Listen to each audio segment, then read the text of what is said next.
अस्सलामुअलैकुम everyone, welcome to जोर का जोड़। मीरब ज़ीशान और हाफिज़ मोहम्मद इमरान की तरफ से आपको बहुत बहुत खुश आमदीद। और आज का दिन बहुत अहम है। अगर हम बात करें कि कल सेमीफाइनल्स के 2 बड़े मैचेस होने वाले हैं, प्रेडिक्शंस के एतबार से देखा जाए तो हर तरफ प्रेडिक्शंस की जा रही हैं। कौन सी टीम फाइनल्स के लिए क्वालिफाई करेगी, कौन सी टीम जीतेगी, बारिश तो नहीं हो जाएगी, मैचेस होंगे या नहीं होंगे, बहुत ही क्रिटिकल सिचुएशन है। देखना ये है कि होता क्या है, देखना यह है कि होता क्या है। और अभी तक जो हो रहा है मैचेस, अगर हम इन दोनों सेमीफाइनल्स की बात करें जिसका भी आपने जिक्र किया है मीरब, तो इसमें कुछ शक नहीं है कि चारों की चारों टीमें वो हैं जो बड़ी अच्छी क्रिकेट खेलकर इस टॉप 4 में आई हैं। और न्यूजीलैंड की टीम टॉप 4 में नहीं आ सकी, ऑस्ट्रेलिया की टीम टॉप 4 में नहीं आ सकी, पाकिस्तान सुपर 8 में नहीं जा सका, न्यूजीलैंड तो इवन पहले राउंड से पाकिस्तान की तरह बाहर हुआ है। तो ये 4 टीमें अब क्रिकेट के एतबार से अगर हम देखते हैं तो कितनी ज़्यादा आगे कौन सी टीम ज़्यादा बेहतर खेल सकती है। और अफ़गानिस्तान ने जो सबको हैरान किया है उसमें क्या ख़ास चीज़ नज़र आ रही है। पाकिस्तान क्रिकेट के नुक्ता निगाह से अगर हम बात करते हैं तो जो हमारा आने वाला वक्त है, आने वाला जो सीज़न है, उसको हम किस तरीके से बेहतर आगे बना सकते हैं, वो तमाम चीज़ें। और इसके साथ साथ वैसे तो ICC की जो दर्जाबंदी है उसको पाकिस्तान की क्रिकेट को देखा जाए तो बहुत ज़्यादा अहमियत नहीं दी जानी चाहिए, लेकिन अब वहाँ पर भी तनज़ली पाकिस्तान की शुरू हो चुकी है। जो रैंकिंग नहीं आई है, क्या ये इनफरादी तौर पर भी पाकिस्तान के लिए कुछ परेशान कुन है। और दुनिया में अगर आप दुनिया के टॉप क्रिकेटर्स की बात करते हैं तो वो तो कभी भी इसको इतना ज़्यादा अहमियत नहीं देते। वो पाकिस्तान में इसको बढ़ा चढ़ा कर पेश किया गया है। और आज अगर हम ये बात कर रहे हैं तो पाकिस्तान क्रिकेट का असल में पाथवे या वे फॉरवर्ड क्या है, कैसे आगे बढ़ सकते हैं। वर्ल्ड कप हारे हैं लेकिन दोबारा भी तो होना। इसी पर बात करेंगे। हमारे साथ स्टूडियोज में मौजूद हैं जनाब पाकिस्तान क्रिकेट बोर्ड के साबिक चीफ सेलेक्टर मोहम्मद वसीम साहब और जूनियर की सिलेक्शन कमेटी के साबिक सरबराह जनाब सोहेल तनवीर साहब भी हमारे साथ मौजूद। अस्सलाम वालेकुम सोहेल साहब। अस्सलाम वालेकुम वसीम साहब। वसीम साहब, ये आपको लगता है कि वर्ल्ड कप में नाकामी के बाद पाकिस्तान की क्रिकेट के बारे में जो गुफ्तगू होनी चाहिए, क्या ये ज़रूरी है कि आप क्रिकेटर्स की बाहर से जो आपके पास मौजूद हैं उनकी राय का होना या उनको सुना जाना इस हद तक ज़रूरी है कि चेयरमैन को उनसे मुशावरत के बाद ही कोई फ़ैसला करना चाहिए, या फिर चेयरमैन साहब को ख़ुद भी समझ अगर आए तो वो अपने आप भी कोई फ़ैसला लेकर आगे बढ़ सकें। और दूसरा, जो हम एक सर्जरी का सुना था वो ताख़ीर से कि इसी वजह से तो नहीं हो रही कि डाइवर्ट किया जा रहा है, लोगों की तवज्जो को तकसीम किया जा रहा है, होना चाहिए शुरू, ऑपरेशन शुरू होना चाहिए। देखें, जो पहला क्वेश्चन आपने किया, ऑब्वियसली अब जो टेक्निकल चीज़ें हैं क्रिकेट से रिलेटेड, वो तो ऑब्वियसली आपको क्रिकेटर्स या आपके कोचेज़ जो भी क्रिकेट रिलेटेड आपके बंदे हैं उस फील्ड के हैं वही आपको गाइड कर सकते हैं। तो वो तो डेफिनेटली आपको, चाहे वो आप बाहर से ले रहे हैं या with in the cricket board ले रहे हैं, तो उनका तो ज़रूरी है कि उनके बगैर, मतलब पिचों की बात है, बॉल की बात है, फॉर्मेट की बात है, कोई लॉज की या प्लेइंग कंडीशंस उसमें ऐसी रखनी है या ब्रांड ऑफ क्रिकेट हमने जो खेला है, तो ऑब्वियसली ये चीज़ें तो आपके जो टेक्निकल क्रिकेटर्स हैं वो ही डिसाइड करेंगे, वही आपको गाइड करेंगे इन चीज़ों के ऊपर। हाँ, कुछ चीज़ें जो होती हैं इंफ्रास्ट्रक्चर रिलेटेड हैं, या हर क्रिकेटर कर सकता है टेक्निकल चीज़ों को एडवाइस नहीं। देखें, उसमें भी अब देखिए, अब मसाइल देखें, अब पहले भी क्रिकेटर शायद इन्वॉल्व रही होंगे, पिछले 2 साल में भी तो रही होंगे ना। अब क्या हुआ कि हमारी परफॉर्मेंस ऐसी हुई है कि उसके बाद से मतलब जैसे सॉर्ट ऑफ वेकअप को, तब आपको बेसिकली तो आपने असेस करना है ना कि इसका मतलब है कि पहले चीज़ें कुछ गलत हो रही थी, आइडेंटिफाई करें वो एरियाज़ को, ठीक है ना। वहाँ पे क्या हम बेहतरी ला सकते हैं, चाहे वो बंदे हैं, चाहे वो आपके डिसीजंस हैं, चाहे वो आपकी पॉलिसीज़ हैं, तो उस हिसाब से फिर आप चेंजेस वहाँ पे लेके आते हैं। चाहे आपकी डोमेस्टिक क्रिकेट है कि हमने किस सिमत में इसको लेके जाना है। देखिए, फाइनल डायरेक्शन जो आपकी है, जो आपका फेस है, वो हमेशा पाकिस्तान टीम ही रहेगी आपकी। तो जो जैसा वो परफॉर्म करेगी तो रिफ्लेक्शन वही जानी है आपके डोमेस्टिक क्रिकेट की, जितनी मर्जी वो अच्छी है, आप मतलब उसमें चेंजेस लेके आए। ऊपर ख़राब होगा तो उसकी रिफ्लेक्शन नीचे आएगी, रिलेटेड है ना। अच्छा, एक और आपने जिक्र किया क्रिकेटर्स का, सोहेल साहब भी कह रहे हैं, अगर हम गुज़िश्ता बल्कि ज़्यादा दौर पे भी बात चले जाए, जो पाकिस्तान की क्रिकेट के ऑपरेशंस हैं, अगर हम चीफ सेलेक्टर की बात करते हैं तो वो हमेशा से क्रिकेटर ही हुए हैं। इस सिलेक्शन कमेटी ने एक नया तजर्बा किया है कि 2 लोग ऐसे हैं जो नॉन क्रिकेटर हैं, वो सिलेक्शन कमेटी में उनको हिस्सा उनको बैठाया, लेकिन चीफ सेलेक्टर या सिलेक्शन कमेटी हमेशा क्रिकेटर्स पर ही मुश्तमिल रही है। जो आपकी नेशनल क्रिकेट अकेडमी है, जो भी किसी भी क्रिकेट बोर्ड की, किसी भी मुल्क की एक सबसे बड़ी जगह होती है जहाँ से आप टैलेंट को ग्रूम करते हैं या फिर आप उनको अगले लेवल के लिए तैयार करते हैं, तो वो भी वहाँ पर भी क्रिकेटर ही रहे हैं। अगर आप इंटरनेशनल क्रिकेट की बात करते हैं, वहाँ पर भी गुज़िश्ता 18, 15, 20 बरस से क्रिकेटर ही रहे हैं। और अगर आप डोमेस्टिक क्रिकेट की बात करते हैं, वो भी क्रिकेटर ही चलाते रहे हैं। अगर आप कोचेज़ की बात करते हैं तो वो भी क्रिकेटर ही हैं। नेशनल टीम में भी, आपकी निचली सतह पर भी, तो फिर ये सारी की सारी तो जिम्मेदारी क्रिकेटर्स के ऊपर आयद होती है कि चीज़ें ठीक नहीं है तो। नहीं देखिए, फिर पॉलिसीज़ भी तो है ना उसमें कि वो पॉलिसीज़ फिर शायद आपकी ठीक नहीं थी, उनको आपको दोबारा देखने की ज़रूरत है। जो डोमेस्टिक के अंदर कुछ चीज़ें थी उनमें बेहतरी लाने की ज़रूरत है। अब वही मैं बात कर रहा हूँ कि आपने चीज़ें आइडेंटिफाई करनी है। सम टाइम आपकी पॉलिसी गलत होती है, सम टाइम आपकी एग्जीक्यूशन गलत होती है। तो वहाँ पर जो आपको इंडिविजुअल भी जो नज़र आते हैं जी कि इनसे नहीं ये एग्जीक्यूट कर पा रहे, इनका विजन वैसा नहीं है कि जैसे एक सिमत एक सबकी होनी चाहिए, तो दैट्स वेयर फिर आप वो चेंज करने का सोचते हैं कि यहाँ पे हम कोई और बंदे ऐसे लेके आएँ जो कि हमें आगे लेके जा सकें। तो देखें इट्स अ वास्ट मतलब एक वो सब्जेक्ट है। हम कह रहे हैं जी इसको हटा देंगे, ठीक हो जाएगा, ये ठीक है।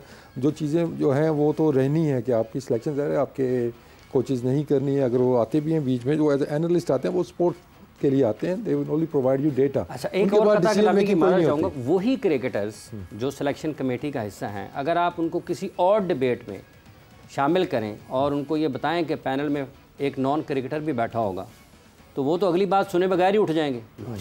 नॉन क्रिकेटर साढ़े नाल बैठ के गल करेंगे।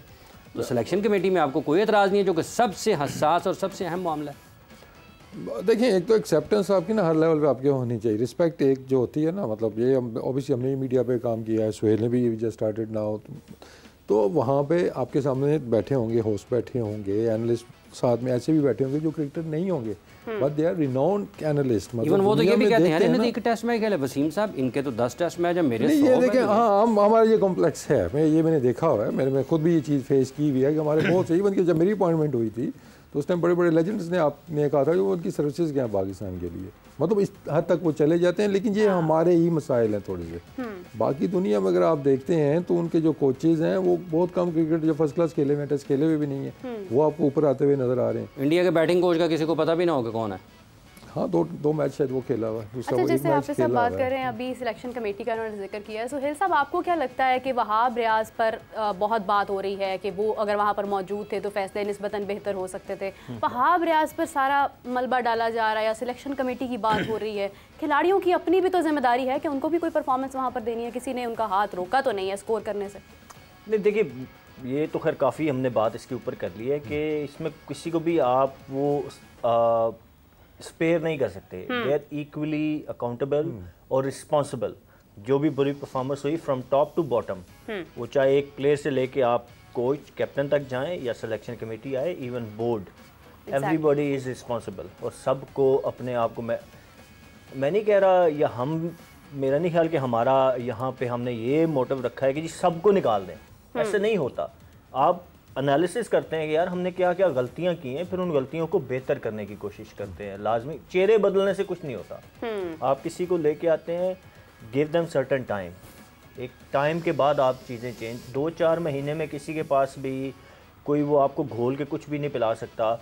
आप एक planning, specially in selection committee ना, जब आप सिलेक्टर होते हैं तो आप एक चीज़ प्लान करते हैं, उस प्लान को एग्जीक्यूट करने के लिए आपको टाइम चाहिए होता है। ये नहीं होता कि आपको 2-3 महीने में रिजल्ट मिलना शुरू हो जाए। अल्टीमेटली ऑब्वियसली यू नीड और यू वांट रिजल्ट्स, बट वो आपको ग्रेजुअली टाइम के साथ, स्पेशली जब आपने चीज़ों को चेंज करना हो। एक तो होता है ना, एक मोमेंटम के साथ चीज़ें चल रही हैं तो आप एक्सपेक्ट करते हैं रिजल्ट्स, बट जब आपने अपना क्रिकेट प्लेइंग मेथड चेंज करना हो, आपने सिलेक्शन का क्राइटेरिया, इस तरह की कोई मेजर चेंजिंग जब लेके आना शुरू होती है ना, तो फिर आपको यूनिक टाइम, आपको टाइम देना होता है। जिस भी बंदे को आप लेके आए, XYZ, वो वहाब है चाहे कोई भी है, तो आपको टाइम देना चाहिए। रिस्पॉन्सिबिलिटी, बट स्टिल ऑब्वियसली वो सिलेक्शन कमेटी की भी है, वो टीम की भी है जो खेले हैं।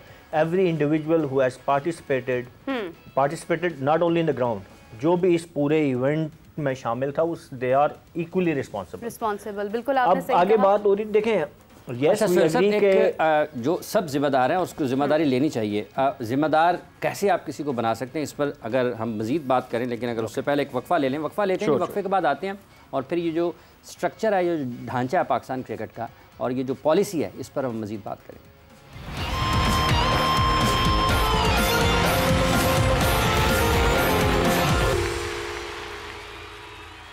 वेलकम बैक जी, एक मरतबा फिर आपको ज़ोर का जोड़ में खुश आमदीद कह रहे हैं। बात हम कर रहे थे पाकिस्तान क्रिकेट के स्ट्रक्चर और ढांचे के हवाले से। सुहेल तनवीर साहब गुफ्तगू कर रहे हैं कि ज़िम्मेदारी किसी एक के ऊपर नहीं डाली जा सकती। सुहेल साहब, ज़िम्मेदारी किसी एक के ऊपर नहीं डाली जा सकती, लेकिन यहाँ रिवायत तो यही है कि किसी एक को ज़िम्मेदार एक या दो और उसके बाद देखिए इमरान, वो आगे मैं बात कर रहा था ना, बात हुई क्रिकेटर्स हमेशा इन्वॉल्व रहे हैं सिलेक्शन कमेटी में भी, या बाकी भी जितने आप कोचेज सारे कह लें, आपने अथॉरिटी कितनी दी हुई थी उनको, बाहर से इन्फ्लुएंस कितना होता था उनके ऊपर, ये बड़ा इंपॉर्टेंट है। क्या आपने जिस ओहदे पे जिस बंदे को रखा उसको आपने होली सोली सारा अथॉरिटी दे के रखा था? जब तक इन्फ्लुएंस, हम ये थ्रू आउट इस ट्रांसमिशन यही बात करते रहे कि आपने जिस सीट पे जिसको भी बिठाना है, जो आपको पसंद है या आप एज ए हेड आपको लगता है कि ये बेहतर फैसले करता है, आप उसको बिठाएं, फिर let him do his work. जब आप उसके ऊपर इन्फ्लुएंस भी रखें, फैसले भी फिर आप चाहें कि आपकी मर्ज़ी के हों या आउटसाइड प्रेशर जो होते हैं उनके हिसाब से हों, तो फिर चीज़ें ठीक नहीं होती।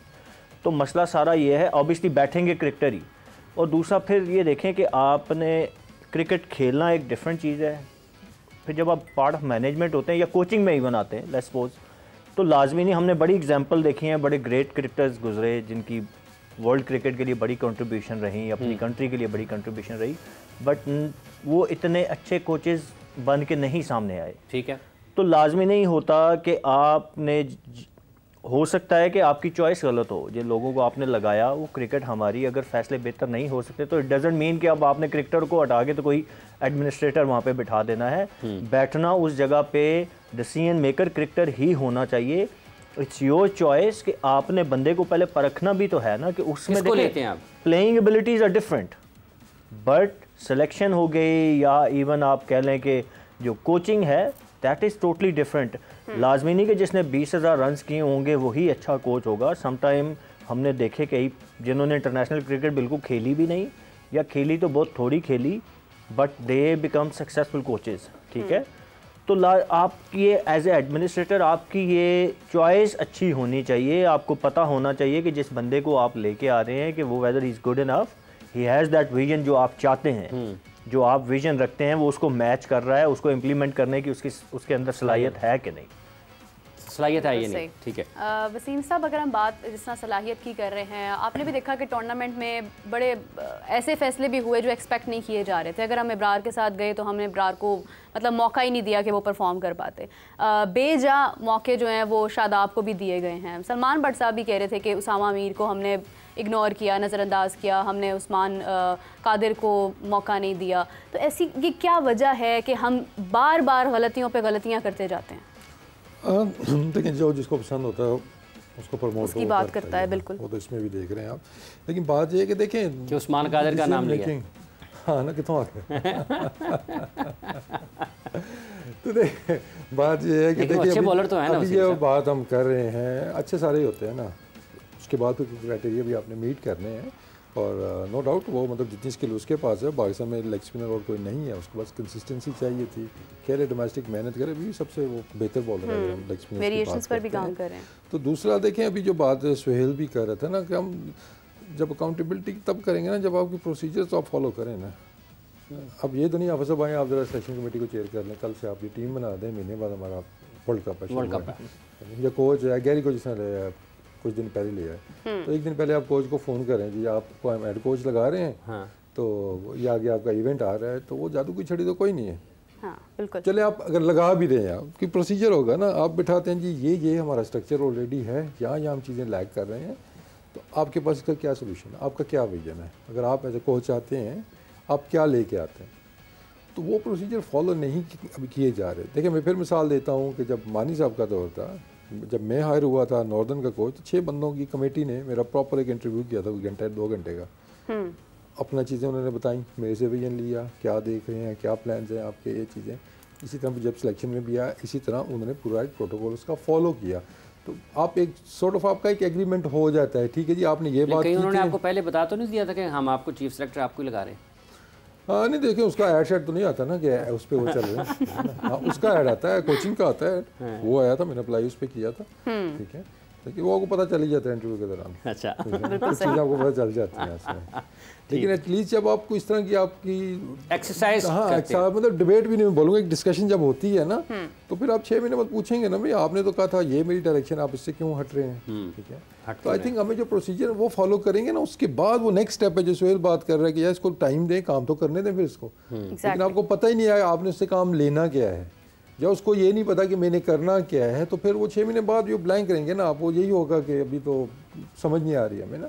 तो हमें जो प्रोसीजर्स है हायरिंग के ना वो बेहतर करना होंगे। अच्छा, अभी आप फॉर्मर क्रिकेटर्स की बात कर रहे थे कि जब आपको चीफ सेलेक्टर बनाया गया तो साथी खिलाड़ियों ने कहा जी इसकी क्या खिदमत है पाकिस्तान की क्रिकेट के लिए। तो एक बड़ा फिर एक मसला ये भी तो है ना पाकिस्तान की क्रिकेट में कि अगर कोई भी आएगा तो जो अगर वो कम क्रिकेट खेला हुआ है या उसके साथ उतनी ज़्यादा क्रिकेट नहीं खेल पाया, तो वो तो अगर उसकी फिर ये हमेशा से उसकी मनफी पॉइंट्स में लिखा जाएगा कि नहीं ये देखिए सारे कैटेगरी में नहीं आते। आप कह देंगे सबको ही ऐसा है, कुछ को होता है, ज़्यादा मैं कहूँगा उनको होता है जिसको किसी को कोई बेटे भतीजे भांजे शांजे खेल रहे हैं उनको ज़्यादा इश्यूज़ हो जाते हैं, फिर उनको कोई ना कोई बहाना चाहिए होता है। ठीक है, जब इस तरह की चीज़ें होती हैं तो आप वो चंद ही होते हैं और वो चंद बड़े बाअसर होते हैं। हाँ, वो सारों पे आप नहीं वो अप्लाई करते हैं, लेकिन ये एक कल्चरल थिंग है। देखिए मैंने उसमें बात की थी कि कोचिंग क्वालिफिकेशन और एज अ प्लेयर क्वालिफिकेशन दो डिफरेंट चीज़ें, हमें मिक्स नहीं करना चाहिए।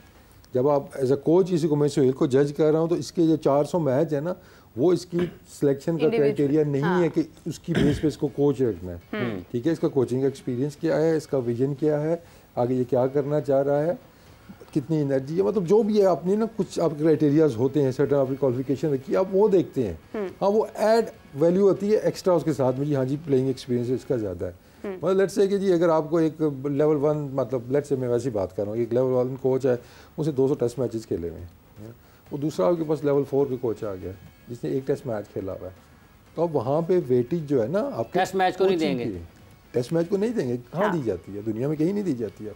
एक्स्ट्रा साथ आपको वैल्यू वो ऐड करता है।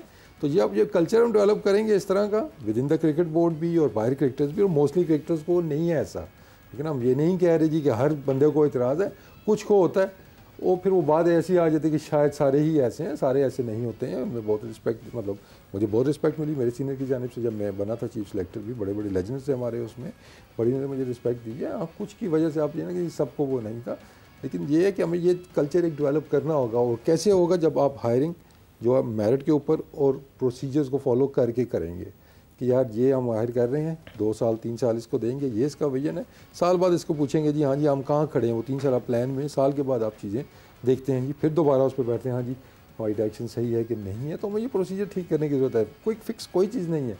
वर्ल्ड कप हारे हैं जी, सिलेक्शन कमेटी चेंज कर दो, कैप्टन चेंज कर दो, डोमेस्टिक के फॉर्मेट थोड़े आगे पीछे कर दो, नहीं, जब तक कि उसकी प्रॉपर वर्किंग नहीं होगी, कैसे हमने चीज़ों को बेहतर करना है, वो सोच ऊपर से नीचे कैसे लेके जानी है, ईच इंडिविजुअल्स आपके जो कोचेज़ हैं इंटरनेशनल के, उनकी सोच और है, डोमेस्टिक की और है, कहाँ से आप इंप्रूव करेंगे। तो आपको एक पेज के ऊपर लाना सबको बहुत ज़रूरी है। बिल्कुल सही कहा आपने। सुहेल साहब, अगर हम बात करते हैं जिस तरह से भी एक प्रोसीजर की बात हो रही है, एक और चीज़ बहुत ज़्यादा पाकिस्तान में लैक करती है कि हमारे पास बेंच स्ट्रेंथ नहीं है, जबकि ये कहा जाता है कि हम इस पर बहुत काम कर रहे हैं। अगर हम बात करें अभी इंडिया की, उन्होंने अपना स्क्वाड अनाउंस किया, उसमें शुभमन गिल कैप्टन थे, लेकिन उसके अलावा उनकी सारी टीम जो है वो नहीं है।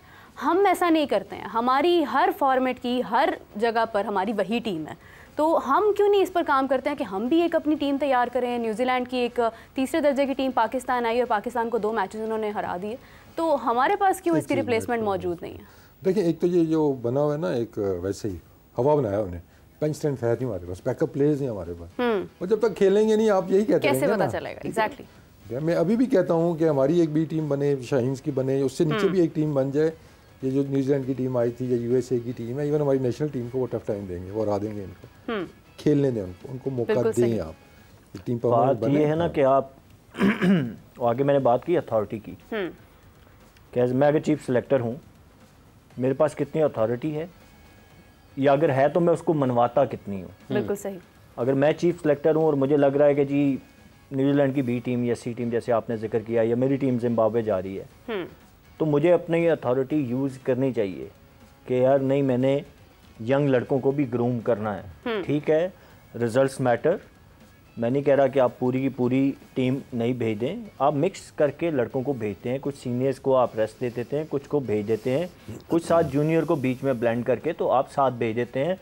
आपकी डेवलपमेंट ऐसे ही होती है। इस तरह के टूर्स आप, खासकर जो बायलैटरल सीरीज़ होती हैं, चलें आईसीसी के इवेंट्स या जो एशिया कप वगैरह हम खेलते हैं वो तो डिफरेंट है ना, जो बायलैटरल सीरीज़ होती है ना, उनकी वैल्यू इतनी ज़्यादा नहीं होती जो एक आईसीसी इवेंट की होती है। तो ये एक अपॉर्चुनिटी, बाकी टीमें इसको एज ए अपॉर्चुनिटी लेती हैं। बिल्कुल।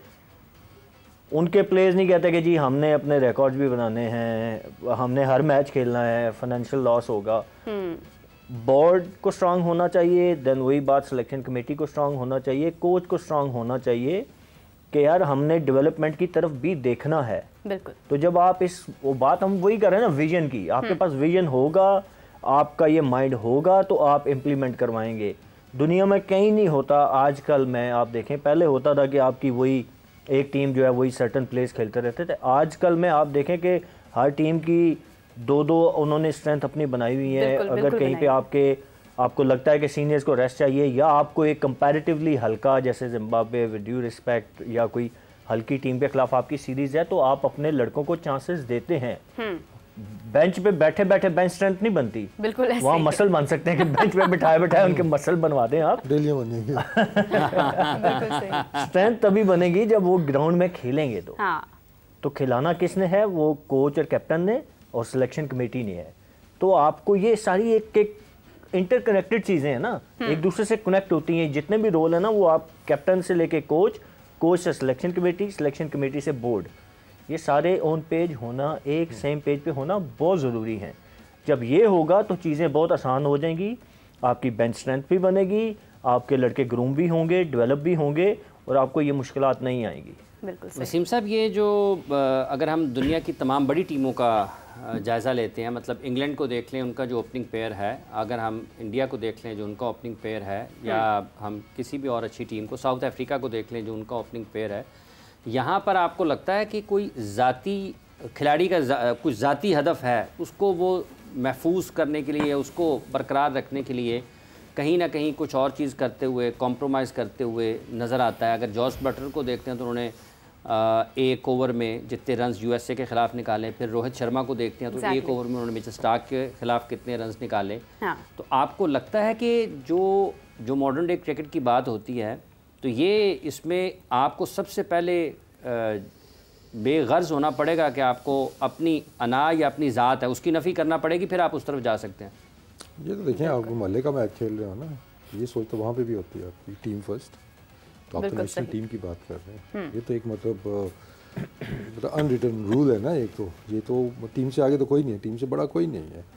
तो अगर ये कल्चर ऐसा है, कोचेज़ अगर ये समझते हैं, ये टीम के साथ लोग ऐसे हैं जिनको समझ आती है, तो जैसे सोहेल ने भी बात की ना, देखें सिलेक्शन कमेटी, अब ये नहीं कि मैं डिफेंड कर रहा हूँ कि मैं खुद सिलेक्शन कमेटी में था, जो सिलेक्शन उसमें था, अब एक सर्टन लेवल तक आप कर सकते हैं कि आपने प्लेयर भेज दी, अब वो नहीं खिला रहे, आप इधर बैठ के आप ज़्यादा से ज़्यादा अपने बाल ही नोच सकते हैं। अब उसमें क्या है कि एक पेज पे होना ज़रूरी है, जैसे कहा, और उसके बाद उस पर चलना भी ज़रूरी है कि ये नहीं कि सिलेक्शन के टाइम पर हमने ये 5 लड़के लेके जा रहे हैं, इनको हम चांसेस देंगे, उधर से आप ऐसी वापस लेके आ गए, या एक आध मैच की। जो बटलर को आउट होने का खौफ नहीं है? जॉस बटलर को, रोहित को आउट होने का खौफ नहीं होता?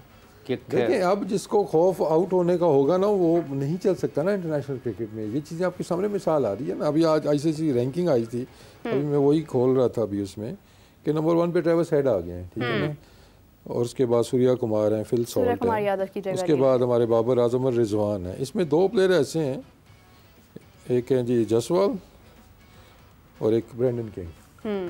ये दोनों अपनी प्लेइंग 11 में नहीं आते, so that shows the true picture of this ranking. वो अपने मुल्क की, ये तो बहुत बड़ी बात है, ऑटोमेटिकली वो सिलेक्शन के अंदर नहीं आ रहे, उनके वर्ल्ड कप की टीम के अंदर। ब्रेंडन किंग कुछ मैच खेला, वो बाहर बैठा हुआ है, जसवाल एक मैच नहीं खेला अभी तक, लेकिन रैंकिंग में टॉप 10 के अंदर वो हैं। कोई पोस्ट पाकिस्तान क्रिकेट बोर्ड ने भी की हुई है डिजिटल पर, वो भी निकाल लें, उनके बारे में भी बात करते हैं। अभी वक्त होता है एक छोटी सी ब्रेक का, इसके बाद आपके साथ दोबारा गुफ्तगू का सिलसिला जारी करते हैं।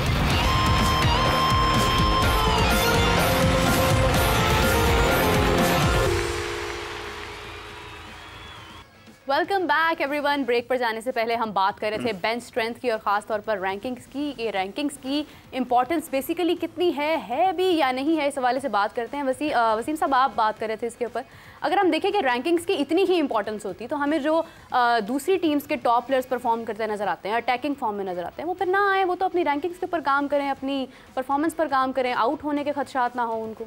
नहीं, देखें, वो खेल के भी अब रैंकिंग में आ सकते हैं। टॉप वाले अगर आप देखते हैं, ट्रेविस हेड हैं आपके, बटलर उसके अंदर लिस्ट में, सूर्या कुमार हैं, तो उस तरह के प्लेयर्स भी आपको नज़र आ रहे हैं। लेकिन अगेन ये रैंकिंग जो है ना, देखें, आपकी टीम जब अच्छा कर रही है तो आप रैंकिंग भी आप देखेंगे, आप खुश भी होंगे, नहीं भी आपको इतना मैटर नहीं होगा। लेकिन जब टीम की परफॉर्मेंस नहीं है, फिर वो जो रैंकिंग है ना मैटर नहीं करती ना इतना ज़्यादा कि मतलब फिर आप कहेंगे जी देखेंगे हमारे पास इतने बड़े नामी ग्रामी बैट्समैन हैं या बॉलर हैं लेकिन हम मैचेस नहीं जीत रहे हैं, तो दोनों का ना एक बैलेंस एक होता है। तो आई थिंक जो क्राइटेरिया है थोड़ा सा आई डोंट नो अभी इस साल चेंज हुआ है कि नहीं हुआ है आईसीसी का जो रैंकिंग का है कि वो प्योरली अगर हम देखते हैं वो स्टैट बेस उन्होंने किया हुआ है, एवरेज देखते हैं, रन्स देखते हैं टोटल, तो अगर उसमें थोड़ा सा impact performances match winning performances लाएंगे तो फिर शायद वो ट्रू पिक्चर आपको वो बेहतर तरीके से दिखाए। लेकिन अभी की जो रैंकिंग में देख रहा हूँ आई एम नॉट श्योर कि ये चेंज हुई है कि नहीं, शायद इसमें कोई चेंजिंग वो लेके आए हुए हों। लेकिन अगेन हमारा मकसद जो है एंड में टीम जीत रही है कि नहीं जीत रही है, रैंकिंग हो अच्छी बात है, बहुत अच्छी बात है, लेकिन साथ में अगर रिजल्ट्स भी जा रहे हों, लेकिन अगर रैंकिंग आपकी अच्छी जा रही है पर्सनल वाली और टीम के रिजल्ट्स अच्छे नहीं आ रहे हैं तो फिर वो कंसर्न होता है। और हाफिज़ साहब हमेशा इस चीज़ को बहुत ज़्यादा इस चीज़ को हाईलाइट भी करते हैं, तो राइटली सो, मतलब वो तो end of the day matter क्या करता है कि आपकी मुल्क की क्रिकेट कहाँ पे जा रही है। बिल्कुल। अच्छा वसीम साहब, ये जो अब हम दर्जाबंदी की बात करते हैं तो आपको लगता है कि गुज़िश्ता चंद वर्षों में ये भी एक पहलू है पाकिस्तान की क्रिकेट का कि जिसमें हमने ज़्यादा तवज्जो दी और मजमूई तौर पर टीम का माहौल या क्रिकेट पाकिस्तान की जो ग्रोथ होना चाहिए थी हमारी उस सर्टेन टाइम में वो नहीं हो पाई सिर्फ इस वजह से, जबकि अभी रोहित अभी वर्ल्ड कप खेल रहे हैं, सेमीफाइनल में पहुंची इंडिया की टीम। हाँ। उन्होंने तो कहा कि ये जो ज़ाती आपके पर्सनल माइलस्टोन्स हैं इनकी कोई इस तरह की अहमियत नहीं है। लेकिन जब चीज़ों को एज अ ऑर्गेनाइजेशन या माशरे में ना ग्लोरीफाई इंडिविजुअल्स को आप ज़्यादा जब करना शुरू कर देते हैं ना फिर आपको ये प्रॉब्लम आती है। पाकिस्तान में किया गया पाकिस्तान में भी देखा हमने, इंडिया में भी एक स्टेज पे ये था। अच्छा। कि पूरी उनकी क्रिकेट कोहली के गिर्द घूम रही थी, एक दो प्लेयर्स और थे उनके गिर्द घूम रही थी और वो डिक्लाइन पे आए। पाकिस्तान में किसके गिर्द घूमती रही है? ठीक है ना, नहीं हमारे भी ये देखे ना कि जो प्लेयर्स आपको नजर आएंगे रैंकिंग में ऊपर हैं या 3-4 प्लेयर हैं, हमने ग्लोरीफाई शायद ज़्यादा कर दिया हमने, उसका नेगेटिव इम्पैक्ट जाता है दूसरे प्लेयर्स के ऊपर भी। यार वो बहुत ज़्यादा हमारा फोकस इंडिया पीछे हटा उस मामले से। और देखिए रोहित शर्मा आपको रैंकिंग में नज़र नहीं आया, आप दोबारा देख रहे उसमें अगर हैं तो नहीं, वो नज़र नहीं आया आपको ना। हमारा देखिए मैंने उस टाइम भी ये कहा था कि अगर अब थोड़ी सी हम रिसर्च करें कि माइलस्टोन के नज़दीक कितनी बॉलें लेके दुनिया के बैट्समैन पहुंचते हैं और मुआवजा किया जाए हमारे बैट्समैनों के साथ भी, तो कुछ सवालों के जवाब आपको मिल सकते हैं कि 40 से 50 पे आपकी अप्रोच चेंज होती है, आप सिंगलों पे आ जाते हैं या आप बाउंड्री के लिए ही जाते हैं, 90 से 100 तक आप ऐसे जाते हैं। तो ये इंडिकेटर्स आपके पास होते हैं। तो ये फिर बात वही जो सुहेल पहले करते हैं कि टीम के अंदर जब आप एक कल्चर डेवलप करें, head coach is the one who is gonna develop the culture, environment उसने कंट्रोल करना है, तो उसके पास फुल अथॉरिटी होनी चाहिए। तो उसमें भी छोटा बड़ा प्लेयर कोई भी नहीं है, जो टीम के लिए खेल रहा है वो सबसे आगे है, जो टीम के लिए नहीं खेल रहा अगर आपको लगता है कि वो नहीं खेल रहा और बाकियों को भी गलत इन्फ्लुएंस कर रहा है, तो ऐसी चीज़ों को आपको एलिमेंट्स को साइड पे करना होगा, तभी आप आगे जा सकते हैं। और अनफॉर्चुनेटली हमारा थोड़ा सा ये कल्चर डेवलप हो गया था पास्ट में, तो इसको दोबारा से ब्रेक करने की ज़रूरत पड़ेगी।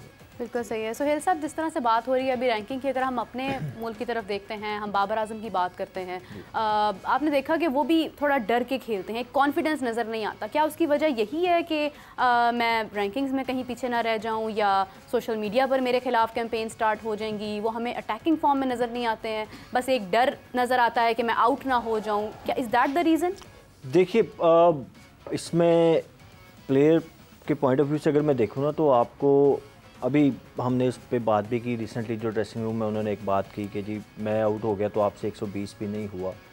तो कुछ डर आप उस सेंस में कह सकती हैं, वो दूसरा वाला डर तो मैं नहीं कहूँगा कि आपको शायद ये डर है कि अगर मैं रिजवान रन्स नहीं करेंगे तो नीचे से रन्स नहीं होंगे, तो ये मेरे ख्याल में उनके दिमाग में ये बात हो सकती है। बाकी देखिए, जब जैसे वसीम भाई ने बोला ना कि जब आपको हर तरफ वो रैंकिंग का शोर नज़र आता है और आप देखते हैं कि चीज़ों को ग्लोरीफाई किया जा रहा है, वो चाहे आपकी सोसाइटी हो, मेनली सोसाइटी से होता है ये, हमारी सोसाइटी में आपने देखा कि वो ग्लोरीफाई किया गया, रैंकिंग में फिर नाम दिए गए इस तरह के, तो वो फिर ऑब्वियसली बीइंग अ ह्यूमन आपके दिमाग में वो चीज़ें असर करती हैं ना, आप सोसाइटी का पार्ट हैं। आप जब हर तरफ से वही चीज़ें, आपको एक मैसेज आता है ना, आपके दिमाग में फीड हो रहा है डे इन एंड आउट, तो वो फिर ऑब्वियसली आपके एक्शन के ऊपर वो चीज़ें रिफ्लेक्ट करना शुरू कर देती हैं।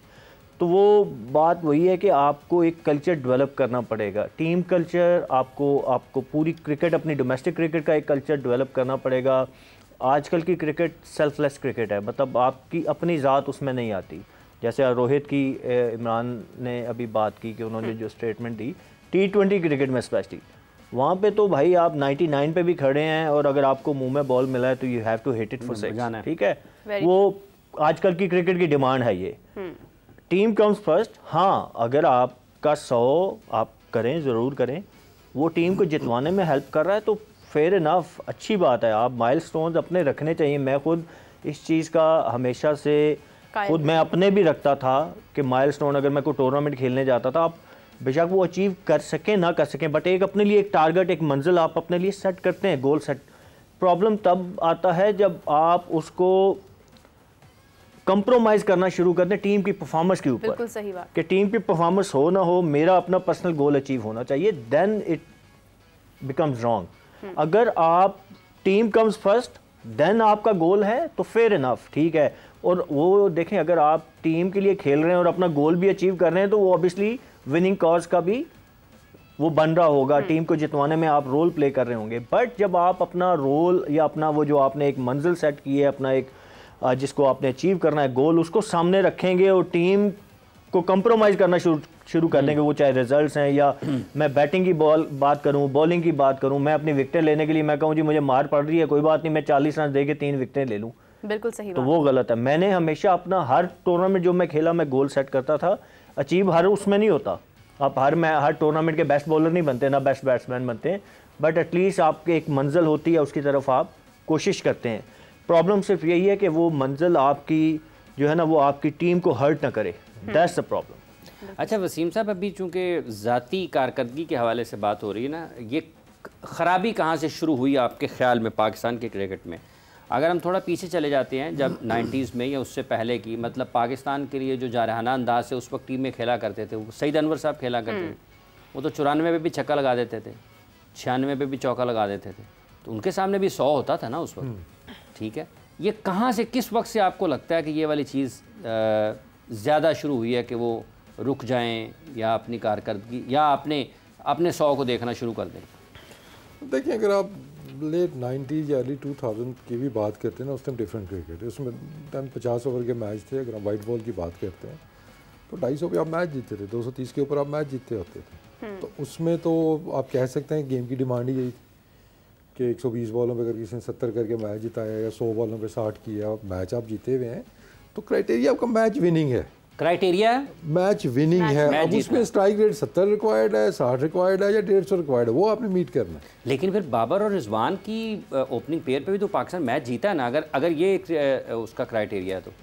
नहीं, देखिए, हम बाबर रिजवान की हम इंडिविजुअली तो बात भी नहीं कर रहे ना, एक ओवरऑल जो हम बात एक कर रहे हैं, ग्लोरीफाइड होने की बात है कि हम समझते हैं जी, मैं भी कह रहा था कि अभी भी इस वर्ल्ड कप के अंदर बाबर रिजवान की ओपनिंग को नहीं छेड़ना चाहिए था हमें वो चीज़ें छेड़ी, जिसकी वजह से शायद वो जोड़ी भी नहीं चली, वहाँ पे जाके फिर तोड़ना पड़ा उसको जाके, ड्यूरिंग द वर्ल्ड कप भी, वर्ल्ड कप से पहले भी हमें तोड़ा। तो ये तो टेलर मेड सिचुएशन थी हमारे लिए, ठीक है ना। हम जो बात करते थे कि जहाँ पे हाई स्कोरिंग मैचेस होंगे वहाँ पे इनको थोड़ा सा तेज़ खेलना होगा, या वहाँ पे आप शायद आप चेंज भी कर सकते हैं एक प्लेयर बीच में ला के, लेकिन वो कोई भी कामयाबी हमें उस चीज़ की उस तरीके से मिली नहीं है। तो लेकिन वो ग्लोरीफाई, देखें अब मतलब रिजवान और बाबर की जो फेमस जोड़ी सबसे ज़्यादा फेमस कहाँ से हुई? जब हम इंडिया से मैच जीते 10-152, ठीक है, तो वो अभी तक लोगों को याद है। आसिफ अली ने भी मैच जिताया, वो लोग भूल गए, ठीक है। उन्हें अफगानिस्तान के अगेंस्ट जिताया, वहीं पे वो भूल गए आप। उसके बाद उन्हें इंडिया के अगेंस्ट ही मैच जिताया। नॉर्मली कहा जाता है ना कि इंडिया से भी एक मैच जिताएं तो आप 5 साल आपका कैरियर बन जाता है। वो क्यों टीम से अंदर बाहर होना शुरू हो गए, प्लेइंग 11 से ड्रॉप होते होते फिर वो फेड अवे हो गए। तो एक वो थोड़ा सा कल्चर, जब देखें अब जब ऊपर एक क्राइटेरिया जी कि आप ने रखने हैं प्लेयर ऐसे कि आपकी एवरेज मैटर करती है, लेकिन नीचे वालों के लिए फिर वही फार्मूला आप अप्लाई करते हैं, प्रॉब्लम वहाँ पे आती है कि जी वो भी इतना ही कंसिस्टेंट हो, उनकी भी एवरेज उतनी हो, अदरवाइज 2 मैचों के बाद कभी आंसू ड्रॉप हो जाता है, कभी आपका खुश दिल ड्रॉप हो जाएगा, जो भी नीचे खेल रहे थे वो ड्रॉप हो जाते थे। तो फिर वहाँ पे हाई रिस्क क्रिकेट वो खेल रहे हैं, तो उनको एक तो प्रॉपर रन उनको भी मिलनी चाहिए। और जब ऊपर भी आप ये ट्रेंड चेंज करेंगे, ये नहीं है कि आप जी अब रिजवान और बाबर जी अगर 200 करना है, मतलब एक टूर्नामेंट है या कोई सीरीज़ है, 5 मैचेस हैं जी, 200 प्लस वाले रन होने हैं, तो ऑब्वियसली आपने 60-70 रन करने हैं, आपने उसमें पावर प्ले के अंदर उसमें स्टेप अप इनको करना होगा। आउट होते हैं उसमें कोई मसला नहीं है, आप इनको नंबर ऑफ मैचेस तो फिर भी आप देखेंगे ना कि यार वो अपने थोड़ा कंफर्ट जोन से बाहर निकले हैं, तो उनको कंसिस्टेंट मौके ऊपर भी मिलने चाहिए और फिर नीचे वालों को भी मिलने चाहिए। टीमें सारी इसी तरह डेवलप हुई हैं, किसी ने नहीं तो आज तक मैक्सवेल कप का टीम से बाहर हो गया होना था। फिल सॉल्ट को देख लें, वो आता ही नहीं था टीम के अंदर। फिर अगर आप वो देखें जी कि इनकी एवरेज मतलब ठीक है ना, अभी भी आई थिंक इफ्तिखार के आप स्टैट्स देखते हैं, ऋषभ पंत से बेहतर स्टैट्स हैं उसके, स्ट्राइक रेट भी बेहतर होगा उसका, एवरेज भी बेहतर होगी। लेकिन हम क्या कर रहे हैं उसके साथ, हम उसको कहाँ पे बैटिंग करवा देते हैं, वो उसको नीचे से उठा के ऊपर ले गए, हम ऊपर से नीचे ले गए, हम ऊपर से बिल्कुल जाके नीचे ले गए हैं, ठीक है ना। जो ऑस्ट्रेलिया वाला वर्ल्ड कप था हमारा इंडिया के अगेंस्ट जो मैच था, अक्षर पटेल खेले थे वो मैच शायद, कौन से वाला, पाकिस्तान इंडिया का, मेलबर्न वाला, हाँ जी, जिसमें इसने रन्स किए थे, वही वहाँ से टर्न हुआ था मैच पाकिस्तान इसको छक्के मारे थे इसने, इसी को मारे थे ना, अक्षर पटेल को मारे थे। हमने क्या किया जब अक्षर पटेल इस दफ़ा आया, हम इसको 8वें पे ले गए, हमने बॉलिंग ऑलराउंडर को भेज दिया। तो फिर वो मतलब या हमारी मेमोरी वो है या हमारा ट्रस्ट नहीं है प्लेयर के ऊपर, ये तो एविडेंस है ना आपके सामने, मैचअप आपके सामने, हम क्रिकेट नहीं फिर खेल रहे ना, हाँ कि आपके सामने एक मैचअप है कि स्पिनर लगे हुए हैं यहाँ पे, उसको मसला आता है थोड़ा रिस्ट स्पिनर से, जो कि था ही नहीं। रिस्ट स्पिनर होगा तो मैं भी कहूँगा कि इफ्तिखार को भी ना भेजें, ये राशिद के 2 ओवर है निकल जाएं, या कोई और लेग स्पिनर है जिसके निकल जाए। लेकिन उसके ऊपर भी डेवलप क्यों नहीं किया? एक सवाल ये भी पैदा होता है कि अगर हम फिल सॉल्ट का आपने जिक्र किया, इवन एलेक्स हेल्स का जिक्र कर लें, या दुनिया के और बैटर्स का भी जिक्र कर लें, तो स्किल्स तो डेवलप हुई है ना वक्त के साथ साथ। सर 8वें नंबर पे जाके आपकी स्किल क्या, मतलब वो शो क्या करे आपको। मैं इफ्तिखार पे मैं इसलिए कि मुझे पता है उस पर छुरी चलेगी अभी, कि उसको एकदम से ना वो जो होता है ना कुर्बानी का बकरा, उसी ने बनना है, मुझे लग रहा है उसी को बनाएंगे जी, देखें इसने कुछ नहीं किया, जैसे कैच छोड़ दी है, आपने किस नंबर पे खिलाया। फिर मैं कहूँगा कि आपके पास अल्टरनेट है उसका इस टाइम पे, और अल्टरनेट भी आप उस टाइम पे डिसाइड करते हैं जब आप कहते हैं यार इसको हमने फेयर रन दिए, प्रॉपर चांस दिए हैं, सही नंबर पे बैटिंग कराई है, इसको मौके मिले हैं, सिचुएशन मिली है, नहीं डिलीवर कर सका। अभी तो बहुत ज़्यादा क्वेश्चन मार्क होंगे अगर आप ड्रॉप करते हैं। तो अगर मैं एज एनालिस्ट देखता हूँ इस चीज़ को, हाँ भाई कितनी दफ़ा इसको मतलब आपने खिलाया 4 नंबर पे या 5 नंबर पे, या कितनी दफ़ा आपने बॉलर्स को इससे आगे भेजा है, तो इसका जो मेंटल स्टेट होगी उसके बाद वो किसी ने सोचा उस बारे में कि वो क्या सोच रहा होगा, वो आप डग आउट में नज़र आ जाती नहीं चीज़ें कई दफ़ा कि अब मतलब सुहेल का नंबर है और एकदम से मैं वहाँ पे कहूँ जी हाफिज़ साहब आप चले जाएँ, उसके बाद मेरे को आप बैटिंग करने चले जाओ, ये पैड की इधर ही बैठा, और वो तो सुना वो कहते भी कहेंगे यार जब 4 ओवर रही अंदर माड़ा सानू भेज दें, जाओ सारा कुछ करो। हाँ तो राइटली सो, इसमें मतलब वो तो नहीं है ना कि लोग कहते फिर वही है कि इसमें वैसे आपने या सुना तो कभी ना कि आपकी टेक्टिकल हो, कभी क्या चीज़ आपने सुना कभी? मैंने देखे मुल्तान में हमारे साथ है, मैंने सुना है उसको बिकॉज देखे बैटिंग में वहाँ बैटिंग कोच भी मैं था, तो मैं इससे प्रॉपर जाके बात करता था कि यार ये भी स्पिनर लगा हुआ है, इसके एक आधा ओवर निकल जाए तो उसके बाद आप नहीं जाना है, ठीक है ना। तो वो टेक्टिकल आप चेंज कर सकते हैं, लेकिन ये नहीं कि आपने पक्का आपने लेबल कर दिया है और ऊपर आप बिल्कुल डिफरेंट क्रिकेट खेल रहे हो और नीचे आप बिल्कुल डिफरेंट क्रिकेट। वो चीज़ मॉडर्न क्रिकेट में ये चीज़ नहीं है कि पहले से आपने 5वें में जाना है, नहीं, आपने 3-4 से स्टार्ट करना है और फिर 5वें 6वें पे आप जाएं उसके बाद। अच्छा, कप्तान तो बड़ा प्राउडली कहते हैं कि किसी का भी नंबर कंफर्म नहीं है, कोई भी कहीं पर आ सकता है। अगर हम देखें तो आप देखें कि इंडिया अपने डिसीजंस को लेके कितना स्ट्रॉन्ग है कि वो अपने डिसीजंस चेंज नहीं करते हैं। उन्होंने विराट कोहली परफॉर्म नहीं कर रहे हैं, 0 पर आउट हो रहे हैं बार बार, लेकिन उसके बावजूद उन्होंने अपना ओपनिंग पेयर चेंज नहीं किया।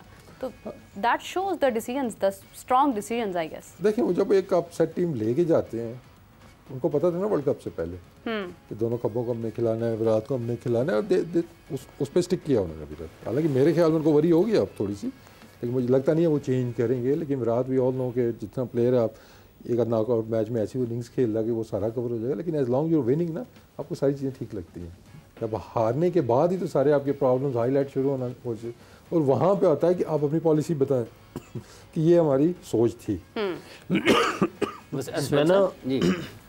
एक होता है प्लानिंग, ये जो आपने ओपनिंग की बात की ना, आप प्लान करके जाते हैं। एक पूरा आपने वर्ल्ड कप या इस तरह का बड़ा इवेंट जब आप खेलते हैं ना, तो आपने फॉर्मेशन बनानी होती है, फिर आप ओपनिंग पेयर, नया बॉल कौन करेगा, ये चीज़ें, ये पार्ट ऑफ योर प्लानिंग होती है। तो प्लानिंग चेंज नहीं होती। जो आप बात कर रही हैं ना कि सिचुएशनल चेंज, वो हर टीम में होती है। आपको सिचुएशन की डिमांड के हिसाब से T20 क्रिकेट में स्पेशली, वनडे और टेस्ट में तो कम होता है ये चीज़ें, बट T20 क्रिकेट में क्योंकि चीज़ें हर बॉल बाद चेंज, सिनारियो चेंज हो रहे होते हैं, हर ओवर बाद सिचुएशन चेंज होती है, सो यू कैन स्विच, ठीक है, plan A to plan B।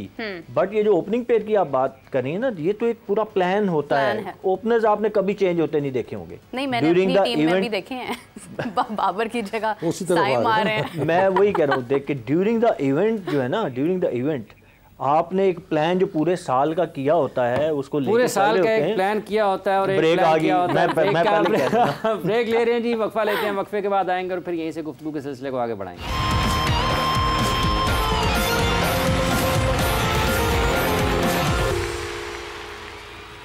ज़ोर का जोड़ में आपको कह रहे हैं जी, एक मरतबा फिर खुश आमदीद। सुहेल तनवीर साहब, मोहम्मद वसीम साहब हमारे साथ मौजूद हैं। पाकिस्तान क्रिकेट में कैसे बेहतरी हो सकती है और ये कैसा खेल जो कि पाकिस्तान के लोगों को जोड़ता है दुनिया भर में जहाँ कहीं भी पाकिस्तानी बसते हैं, और सिर्फ पाकिस्तानी ही नहीं, दुनिया भर में जहाँ कहीं भी शायकीन क्रिकेट हैं, अब वो पाकिस्तान क्रिकेट टीम को इस हालत में नहीं देखना चाहते हैं जो कि इस वक्त है। एशिया कप 2023, उसके बाद 2023 का वर्ल्ड कप और 2024 का T20 वर्ल्ड कप, ये सारे के सारे एक ड्राउने ख्वाब हैं पाकिस्तान क्रिकेट के लिए। और अगर इनमें पाकिस्तान टीम की कारकर्दगी को इनफरादी तौर पर देखा जाए, इज्तिमाई तौर पर देखा जाए, तो वो बहुत ख़राब नज़र आती है। खिलाड़ियों की यहाँ पर इसी प्लेटफॉर्म पर यह भी एक बात हुई कि शायद इस टीम में वो जीत का जज्बा या कुछ कर दिखाने की जो लगन होती है उसमें भी कमी नज़र आई है। तो क्या कहीं ना कहीं पाकिस्तान की एबिलिटी जो है, सलाहियत है, क्या वो भी सुहेल साहब आपको लगता है कि उसके ऊपर भी सवालात उठ रहे हैं? और क्या ये जो इस वक्त पाकिस्तान के 15-16 खिलाड़ी वर्ल्ड कप के गए थे, आपके ख्याल में ये अपनी पोटेंशियल पर खेले हैं या फिर अपनी पोटेंशियल पर भी नहीं खेल पाए? स्पेशली जो आप ओपनिंग पेयर की बात कर रहे थे ब्रेक से कबल, उसके ऊपर भी ज़रा नज़रसानी कीजिए। देखिए, पोटेंशियल के ऊपर खेलते तो फिर तो हम एटलीस्ट टॉप 4 में तो आना चाहिए था। We were good enough team to be in top 4 honestly speaking. जो कंडीशन स्पेशली अभी जो कैरेबियन में जो मैचेस हो रहे हैं, हमने देखा है कि वहाँ पे स्विंग बॉलर्स को हेल्प मिल रही है और स्पिनर्स को हेल्प मिल रही है। तो हमारे पास बॉलिंग में आप देखें कि Shaheen, Naseem, Aamir, they can swing the ball, और स्पिनर्स आपके पास मौजूद थे। इब्रार को जो कि हमने खिलाया ही नहीं, बट आपके पास गुड इनफ रिसोर्सेज थे कि अगर हम वहाँ तक जाते तो टॉप 4 में आ जाते। तो पोटेंशियल तो ऑब्वियसली, मतलब आप बाबर, रिजवान अगर बैटिंग में बात करें तो दे हैव सर्व्ड, और उन्होंने काफ़ी सारे मैचेस जितवाए हैं पाकिस्तान को ओवर द ईयर्स। आप देखें पिछले 2-3 सालों में they were stand out performer for us. हुआ यही कि उन दो से उस तरीके से शायद जो एक्सपेक्टेशन थी उस तरीके से वो फिनिश नहीं कर सके। स्टार्ट उन्होंने लिए, बट मिडल ऑर्डर जो हमारा मेन कंसर्न रहा ना, मिडल ऑर्डर रहा, वहाँ पे हमें ट्रबल आती रही पहले भी, और अभी भी हमारा कंसर्न वही रहा है। फिर दूसरी चीज़ जो थोड़ी सी हमें नज़र आई, आपने अफ़गानिस्तान की टीम को देखा होगा, वो जिस तरीके से एक दूसरे को बैक कर रहे हैं विद देयर परफॉर्मेंसेस, और खुशी एक दूसरे की परफॉर्मेंस पे खुश हो रहे हैं। हाँ जी, वो हमें शायद थोड़ा सा कहीं ना कहीं, मुझे एज ए फ़ैन या एज ए क्रिकेटर मुझे कमी नज़र आई। ठीक है, हमने देखा नसीम शाह को, नज़र आया आपको कि वो हर्ट हुआ रोज़ के एक्सप्रेशन से। मैं नहीं कह रहा कि सारे प्लेयर वहाँ बैठ के रोना शुरू कर देते, बट आपको ये इमोशंस हैं, ये खुद ब खुद बाहर आते हैं, एक्टिंग नहीं होती। ठीक है, तो वो हमने देखा कि उसको पेन हुई, और ये होनी चाहिए पेन आपको जब आप इस तरह के मैचेस हारते हैं या इस तरह की परफॉर्मेंस होती है। हम 2007 का वर्ल्ड कप हारे, ड्रेसिंग रूम में मुझे याद है मिसबाह उल हक, मैं, 2-3 प्लेयर और हम रो रहे थे वहाँ, हालांकि फाइनल हारे थे, फाइनल तक पहुँचे थे, अच्छी क्रिकेट खेल के, लेकिन आपको इस तरह की डिफीट्स जो है ना वो हर्ट करती हैं, तो इमोशंस, आपको इमोशंस होने चाहिए। तो आप अफगानिस्तान की मैं बात कर रहा था, आप देखें कि वो कैसे इमोशंस थे उनके, वो नज़र आ रहे थे यार कि उनको ये कितनी खुशी दे रही थी उनको ये परफॉर्मेंस, मतलब आपका चेहरा बयान कर रहा होता है। हाँ, आपके फेस जो है ना वो एक्सप्रेशन आपके वो नज़र आ जाते हैं। तो मुझे वो पेन लेते हुए प्लेयर नज़र नहीं आए उस तरीके से जिस तरीके से इनको मेरे ख्याल में लेनी चाहिए थी। पोटेंशियल तो वो तो हमें उसके ऊपर कोई डिबेट है ही नहीं कि Babar yes world class player है, रिजवान, शाहीन, नसीम इंडिविजुअल बहुत बड़े थे, but as a team collective जो है ना परफॉर्मेंस हमें नजर नहीं थी, हमें कलेक्टिव परफॉर्मेंसेस नज़र नहीं आई ना। इंडिविजुअल बड़े नाम हैं, शाहीन का नाम बड़ा है, Naseem Shah as a bowler, आप किसी भी दुनिया के बैट्समैन जो करंट बैट्समैन है उनसे पूछेंगे, जब शाहीन या नसीम का पूछेंगे, इवन आमिर का पूछेंगे, तो आपको वो बड़ा हाई रेट करते हुए नज़र आएंगे इन बॉलर्स को। बैटिंग में आप बाबर की बात करें, आप रिजवान की बात करें, तो इनको हाई रेट किया जाता है, बट क्यों कलेक्टिवली टीम परफॉर्मेंस नज़र नहीं आई, ये कंसर्न है, ये क्वेश्चन है। इस पूरी, अगर मैं सम अप करूँ ना, ये पूरी जो हमारी कैंपेन थी इसमें कि हमें एज टीम परफॉर्मेंस नज़र क्यों नहीं आई, इतने अच्छे इंडिविजुअल होने के बावजूद। वसीम साहब, सुहेल साहब का मानना है कि मिडल ऑर्डर मसला है, आपकी गुफ्तगू से ये एहसास होता है कि शायद ओपनिंग पेयर भी मसला है। नहीं देखिए, मिडिल ऑर्डर मसला है एक, मतलब वही है ना कि उसका हल क्या है। एक तो ये क्यों है और उसका हल क्या है। दो चीज़ें आप वो करेंगे तो आपका मसला हल हो जाएगा। क्यों है और क्या है। ओपन का मसला भी तो हल किया गया था ना। बाबर ओपनर बने थे, रिजवान ओपनर बने, खेलते गए वो मसला आपका हल हो गया। मिडिल ऑर्डर भी आपका ऐसे ही हल हो गया। मैं फिर उधर ही आता हूँ कि शान मसूद ने वर्ल्ड कप खेला, उसके बाद नॉट अ सिंगल मैच। आपका हाईएस्ट रन गेटर है वो वर्ल्ड कप का, उसको आपने एक इनिंग्स नहीं दी। नहीं, वो ऐसा भी तो हो सकता है ना कि जिस जगह के लिए आप जाते हैं अगर कोई वहाँ पर सूट करता है उसको वहाँ पर खिला लिया जाए, उसके बाद ना खिलाया जाए। देखें, मैं अभी भी कहूँगा कि अगर मैच होने हैं ना 200 प्लस वाले, तो शायद आप शान के बारे में सोचेंगे, लेकिन फिर आप कुछ प्लेयर्स और के बारे में भी सोचेंगे। आमिर जमाल सर, तो यहाँ के लिहाज से देखते हो, यहाँ तो 200 वाला चक्कर नहीं था ना। पोटेंशियल देखें, अब देखें 120 वाले मैच, अब ये तो नहीं कि पोटेंशियल ही नहीं, 120 वाला मैच हम हार गए हैं, ये यूएस से हार गए हैं, ये तुम्हारा पोटेंशियल ही नहीं है। पोटेंशियल इज देयर, ठीक है ना। अब जो इम्पोर्टेंट चीज़ है कि हमने ये प्लेयर जो रिजवान है, बाबर हैं, ये बड़े प्लेयर हैं, इनकी हमने बैटिंग बचानी भी है। मतलब इनका फोकस हमने इनको और ऊपर लेके जाना है, इनका ख्याल रखना है एज इंडिविजुअल प्लेयर, और टीम को भी आपने ऊपर उठाना है। तो ये बड़ा एक सेंसिटिव सा मामला है। सिर्फ कह देना जी कि बाबर को निकाल दें जो टीम आपकी ठीक हो जाएगी, ये बहुत बड़ी ज्यादती होगी। हमने बाबर को भी बचाना है, उसको और बेहतर करना है एज अ बैट्समैन भी, अगर कैप्टन रहता तो एज अ कैप्टन भी, रिजवान भी इसी तरह, शाहीन भी, ये सारों ने बहुत कुछ अचीव किया हुआ है हमारे लिए। तो हमने इनको ख्याल भी रखना है, लेकिन इनसे बेहतर परफॉर्मेंस भी लेनी है। और जो सबसे बड़ा पॉइंट जो सोहेल ने रेज किया, वो ऑब्वियसली आपको टीवी स्क्रीन पे कुछ चीज़ें नज़र आ जाती हैं कि यार नहीं, समथिंग इज़ रॉन्ग, कुछ चीज़ मिसिंग है, तो वो ढूंढें और उसका हल ढूंढें। तो फिर उसके बाद टीम फर्स्ट, सिंपल एक फार्मूला, मतलब क्या है, हर टीम का ही फार्मूला होता है, उसको सिर्फ फॉलो करने की ज़रूरत है।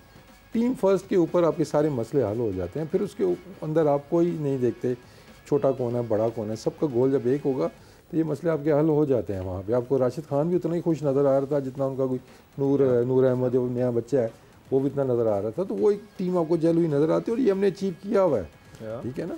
अगर आप 2 साल पहले देखते हैं तो अब स्किल पे, इन चीज़ों पे बात डिफरेंट होती थी, लेकिन एक चीज़ पे कभी नहीं बात हुई थी कि यार इनकी यूनिटी का इशू है या इनकी बॉडी लैंग्वेज अच्छी नहीं है या ये टीम के लिए नहीं वो उस तरह नज़र आ रहे हैं हमें। तो कहीं ना कहीं पे तो कोई गलती हुई है ना हमसे, प्लेयर से किसी से हुई है, कैप्टन से हुई है, सिलेक्शन कमेटी से हुई है, मैनेजमेंट से हुई, कहीं से भी हो सकती है। आइडेंटिफाई करें और उसको ठीक करें और इसके अंदर ऐड करें चीज़ें जो हमें चाहिए, वो ऐड करें और आगे मूव ऑन हमने वो करना है। लेकिन अगर आप मानेंगे नहीं हमने ऐसे ही रहना है, बाकी दुनिया पीछे है हमारे पास, तो वो तो नहीं आएंगे ना, हमें आगे जाना पड़ेगा। बिल्कुल सही बात है। वसीम साहब, आपने भी राशिद खान का भी जिक्र किया और कल मैच है अफगानिस्तान और साउथ अफ्रीका का। अफगानिस्तान मिडिल ऑर्डर में कहीं ना कहीं हमें वीक नज़र आता है, साउथ अफ्रीका निस्बतन बेहतर टीम समझी जा रही है। अफगानिस्तान के ऊपर भी हम अभी ये नहीं कह सकते हैं कि नहीं वो कमज़ोर टीम है, बहुत मुश्किल सा मुकाबला होने वाला है। क्या एक्सपेक्ट कर रहे हैं, मैच का रुख किस तरफ जा सकता है? देखिए अच्छा मैच, क्योंकि दोनों का टेस्ट है कि दोनों क्रंच मोमेंट्स में हमने देखा है कि इस टूर्नामेंट में बेहतर किया दोनों ने एक चीज़ को। साउथ अफ्रीका पे प्रेशर नॉकआउट वाला होगा कि नॉकआउट स्टेज के ऊपर वो चौक करते हैं हमेशा, उनके पास फिर चांस है, वो बेहतर क्रिकेट खेलते हुए आ रहे हैं, प्रेशर मैचेस जीते हैं उन्होंने। अफगानिस्तान का भी सेम था, चाहे वो हमारे से हारते थे, चाहे वो नसीम ने जो 2 मैचेस हमें जिताए थे, लास्ट मिनट पर जाके लाइन क्रॉस इनसे नहीं होती थी। इन्होंने भी इस टूर्नामेंट के अंदर शो किया है कि अब इनमें वो एबिलिटी आ गई है। मसाइल डेफिनेटली मिडिल ऑर्डर को जो आप कह रहे हैं वो हैं, क्योंकि इनका टॉप ऑर्डर नहीं चलता, तो मिडिल ऑर्डर पे बहुत बड़े क्वेश्चन मार्क हैं। और अगर हम देखते हैं बॉलिंग लाइनअप साउथ अफ्रीका की कि वो शायद ऊपर से विकेटें लेंगे, इनके बॉलर तेज़, उनके पास अच्छे हैं, पेस वाले हैं, तो वो क्वेश्चन मार्क है। तो आई थिंक एज तो आपको देना पड़ेगा साउथ अफ्रीका को। ऑब्वियसली उनकी क्वालिटी ऑफ बैटिंग देखते हैं, क्योंकि जो स्ट्रेंथ है अगर हम देखते हैं अफगानिस्तान की स्पिन बॉलिंग, हालांकि पेसर भी उनके आउट करें, लेकिन स्पिनर को देखते हैं तो उनके बैट्समैन स्पिन को अच्छा खेलने वाले हैं, चाहे वो मार्करम है, चाहे वो मिलर हैं, उसके बाद क्लासन है, ये स्पिन को अच्छा खेलते हैं। तो एज थोड़ा सा स्टार्ट में मिलेगा। अब देखते हैं टॉस फैक्टर, कंडीशंस वो कितना मैटर करती हैं, लेकिन ये नहीं कह सकते कि South Africa will start as clear favourites, नहीं, आप थोड़ा बहुत मार्जिन उनको देंगे, क्योंकि जिस स्पिरिट के साथ अफगानिस्तान खेल रही है और आई थिंक जितनी दुआएं उनको मिल रही हैं, मेरा साउथ अफ्रीका के अलावा मेरे ख्याल में कल पूरी दुनिया जो अफगानिस्तान को सपोर्ट करेगी। सिर्फ साउथ अफ्रीका अपनी टीम को करेगी सपोर्ट, बाकी चाहे ऑस्ट्रेलिया, इंडिया, पाकिस्तान, सब अफगानिस्तान के साथ होंगे, सब अफगानिस्तान के साथ। मतलब वो आप देखें ना कि लवेबल टीम एक बन गई है अपनी परफॉर्मेंस की वजह से, जो एक स्पिरिट शो किया है कि जो बहुत ज़्यादा क्रिकेट को फॉलो नहीं भी करते लेकिन अफगानिस्तान को फॉलो करते हैं, वो दे लव दिस टीम कि उन्होंने कितना अचीव कर लिया और अपने मुल्क के लिए कितना बड़ा उन्होंने मतलब वो चीज़ें अपनी जो बदल दी हैं, क्रिकेट से हट के भी एक नाम अफगानिस्तान का किसी और वजह से भी दुनिया में आया और क्रिकेट की वजह से। बिल्कुल सही है। So Hill साहब, what is your take on this? देखिए अभी ये जो बात वसीम भाई ने की ना कि लवेबल टीम, उसका क्रेडिट मैं एक बंदे को दूंगा और वो है राशिद खान। राशिद खान BBL खेलते हैं, IPL खेलते हैं, जहाँ पे भी लीग खेलते हैं, वो इतने वंडरफुल ह्यूमन बीइंग हैं, डाउन टू अर्थ आदमी है कि वो जहाँ पे भी जाते हैं लोग उनसे प्यार करते हैं। तो आप देखते हैं कि वो रिफ्लेक्ट करता है कि वो राशिद खान की वजह से अफ़गानिस्तान को सपोर्ट भी मिलना शुरू हो गई है, अपार्ट फ्रॉम अफ़गानिस्तान बाहर से भी सपोर्ट मिलना शुरू हो गई है। क्रिकेटिंग पॉइंट ऑफ व्यू से obviously edge goes to South Africa, बड़ी टीम है। यस उनके ऊपर अभी तक वो टैग मौजूद है कि वो चोक कर जाते हैं, सेमीफाइनल कभी भी नहीं जीते हुए वो आज तक। बट फिर भी जो अगर मैं एनालिसिस करूं, मिडल ऑर्डर वीक है अफगानिस्तान का, उनके ओपनर अब आई डोंट नो गुरबाज अगर फिट नहीं होते ये तो बहुत बड़ा सेटबैक होगा, क्योंकि पूरी बैटिंग लाइनअप भी जो है ना वो बैटिंग का बिलीव जो है वो पूरे का पूरा बेस करता है उसके ऊपर, गुरबाज के ऊपर। अगर वो रन्स करते हैं तो वो एक कंपेटिटिव टोटल सेट करने में कामयाब होते हैं। अदर देन दैट इस पूरे इवेंट में आप देखेंगे जब गुरबाज फेल हुए तो उनकी पूरी बैटिंग लाइन ही स्क्रम्बल कर गई। तो पहला क्वेश्चन तो वो है कि weather he will be fit और नॉट। अगर वो फिट होते हैं तो फिर तो ऑब्वियसली मैं कहूँगा कि 60-40 का मैच है, 60 goes to South Africa, because of के उनका मिडल ऑर्डर, उनका कोई आपको वीक लिंक नज़र नहीं आएगा अदर देन कि वो सेमीफाइनल में चोक करने वाला उनके साथ एक टैग है। बट ऑन पेपर अगर मैं टीम देखूंगा तो उनके स्पिन डिपार्टमेंट, उनका फास्ट बॉलिंग डिपार्टमेंट, ऊपर से बैटिंग, उनकी middle order batting, lower middle order, एक कंप्लीट टीम। अफगानिस्तान की bowling yes very good, very strong, but batting में they are highly depending on one individual, और वो भी अभी नॉट श्योर कि will he be able to play और not. तो उस सब को देख के तो ऑब्वियसली 60-40 अभी है कि साउथ अफ्रीका को एज है, बट जो अफगानिस्तान को एज है, जो साउथ अफ्रीका को शायद नहीं है, कि वो बस अपने वो स्पिरिट जो है ना, वो बिलीव जो इनके अंदर आया हुआ है, वो पहले वो जो वसीम भाई ने अभी बात की, हमसे भी हारे हुए वो मैच, क्रंच मोमेंट्स हार जाते थे, बट अभी इस टूर्नामेंट में उन्होंने जीते हैं वो मोमेंट्स। तो अब उनके अंदर वो बिलीव वापस आ गया है, वो बिलीव, वो स्पिरिट जो है ना, वो एज उसको देता है अफगानिस्तान को। तो मेरे ख्याल में 60-40 बट एक अच्छा मैच होने जा रहा है। ऑब्वियसली सेमीफाइनल है, आई होप के, I wish both team luck कि हमें तो अब ऑब्वियसली बीइंग अ फैन हम देखेंगे, एज ए क्रिकेटर देखूंगा। आई होप अफगानिस्तान जीते, हमारी सिंपथीज़ मेरी क्योंकि बहुत सारे प्लेयर्स के साथ वहाँ पे उनके साथ रिलेशनशिप भी अच्छे हैं, दोस्ती, राशिद से कल बात भी हुई मेरी, तो I wish them all the best. I hope वो जीते, हमारे नेबर हैं, क्या बात हुई भाई हैं हमारे, क्या बात हुई है, मुबारकबाद दी थी मैंने। जाहिर है वो ओवर द मून है अभी राइट नाउ, तो उनको तो बहुत होना भी चाहिए। कहाँ से, कल हमने बड़ी डिटेल डिस्कशन की, कहाँ से 2003-4 में उनका सफ़र शुरू हुआ और 20 सालों में उन्होंने वो कुछ अचीव किया है जो बाकी मेरे ख्याल में कंट्रीज़ ने बहुत टाइम के बाद अचीव किया था। तो I think credit goes to them. मेरी फेवरेट एज एक्सपर्ट नहीं कहूँगा, बट मेरी सारी विशेज़ जो हैं वो उनके साथ हैं, अफगानिस्तान के साथ। कल एक चीज़ जैसे भी वो एक क्लिप भी वो वायरल हुआ है मैच का, कि रवीन ब्रावो जो बाउंड्री के ऊपर उन्होंने, आई थिंक उनके जो फास्ट बॉलर है नवीन फारूकी को शायद उन्होंने एक मैसेज दिया कि राशिद को जाके बोले कि एक शॉट लेकर रख ले इसके लिए, बैट्समैन की लास्ट विकेट थी जब, ऑब्वियसली वो बड़ा बॉल था क्योंकि थोड़े से रन थे, तो उन्होंने मैसेज, वो भागता हुआ गया, पूरा कैमरा में फॉलो किया, राशिद खान के पास गया, उसने इशारा किया कि यहाँ पे एक बंदा रखे उनके लिए, तो उसने वो बंदा लिया, लेकिन नवीन ने बॉल आगे किया, डबल ब्लफ किया, और मुस्तफीज़ के आप टांगे देखते हैं तो वो बाउंसर के लिए रेडी था, टांगे उसकी जुड़ी हुई थी, बॉल आ गया, वो आउट कर दिया। तो आप देखें कि ये चीज़ें भी, अब सिर्फ स्पिरिट, ये चीज़ें हम देख रहे हैं, लेकिन उन्होंने जो कोचेज़ हायर किए हैं उनकी वो सुन भी रहे हैं, उनको हायर किया और उनको भी क्रेडिट देना होगा। उनके जो कोच हैं जोनाथन ट्रॉट, वो उनके साथ हैं, जब से वो आए हैं बहुत इंप्रूवमेंट आई है। फिर ब्रावो मास्टर स्ट्रोक उन्होंने खेला वहाँ पे जाके, कि समटाइम सिर्फ एक पर्सनैलिटी ड्रेसिंग रूम के अंदर ही आपको इतना इंस्पायर कर देती है ना कि आपको चीज़ें बड़ी वो चेंज हो जाती हैं। तो उन्होंने सारे मास्टर स्ट्रोक्स खेले हैं, सिर्फ वो जज्बे से या राशिद खान से नहीं, तो वो ये उन्होंने सारी की सारी चीज़ें अपनी इकट्ठी की हैं, जो मैसेज बाहर से आ रहा है तो उसको मना कर दिया, यहीं पर रह जाए, ऐसा नहीं हो सकता। ले जी, ये सिर्फ एक शख्स नहीं होता है टीम गेम में, ना ही कोई एक किरदार होता है, ये कुल मिलाकर आपके सारे के सारे, जिसमें आपके सपोर्ट स्टाफ है, जिसमें आपके टीम के खिलाड़ी हैं, जिसमें आपके मैनेजमेंट है और जिसमें आपके खिलाड़ी हैं और जो आपको मशवरा देने वाले हैं, अगर आप सुनते हैं तो फिर आपके लिए बेहतरी है, और अगर आप बिल्कुल भी नहीं सुनते हैं तो फिर आपको यही सुनना पड़ता है कि आप सुपर 8 में भी नहीं जा पाए हैं। प्रोग्राम का वक्त ख़त्म हुआ चाहता है, हमें इजाज़त दें, कल आपसे दोबारा मुलाकात होगी। अल्लाह हाफ़िज़।